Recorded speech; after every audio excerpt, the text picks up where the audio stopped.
From DCarsonCPA, and basically this here is the lines on risk plus cyber. Risk plus cyber is a broad context which talks about when you have value, which can be financial value, familial value, property value, societal value, and you talk about a world where we've got all this open data and how that data can be interlinked to opportunities on growth but also opportunities on risk. And these are some of the broad factors, not to get too specific, but in the aggregate to talk about it.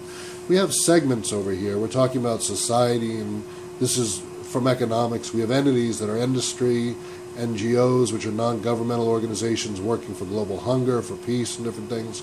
Non-profit for health, for recreation, for religion, for history, for art, for freedom, for many things. And then you've got the government over here kind of binding together all these players with rules and regulations and a contextual framework where individuals, families, and communities meet. I'm fond of saying it's the balance of rugged individualism and shared accountability that produces our societal framework here at home in North America and in the world, in the broad context. And what we're talking about is societal value that's being created every day by all these players. In a round 360 world, we've got North America, South America, Greenland, Europe, Asia, the Middle East, Africa, Asia Pacific, Australia, and all the individual nations, the 270 or some odd nations, creating data each day and trying to find the way to balance the needs of the world, essentially. In this broad context, we introduced that risk is a function of unlimited wants and needs matched to relatively scarce resources. Many of you will be familiar with that. That's a fundamental economic concept about how to work with resources. And it's an understanding that the reason we have challenges overall is because there are not unlimited wants and needs. There are not unlimited resources to meet the wants and needs of humanity. Rather, there's a scarcity which requires cooperation, teamwork, allocation of resources, many other complex things, but we can talk about that later. And then there's some basic challenges to humanity and human behavior, which include greed, corruption, bad actors, and some driving factors like, it's not included here, but potentially extreme poverty, inequity, there's theft, there's strife, there's conflict, and all of these are drivers of risk. Risk is a term that's broad, deep, and wide, so this is just an overview. But as we create value in this side of the equation, there are always these factors that are acting, kind of pulling at the data.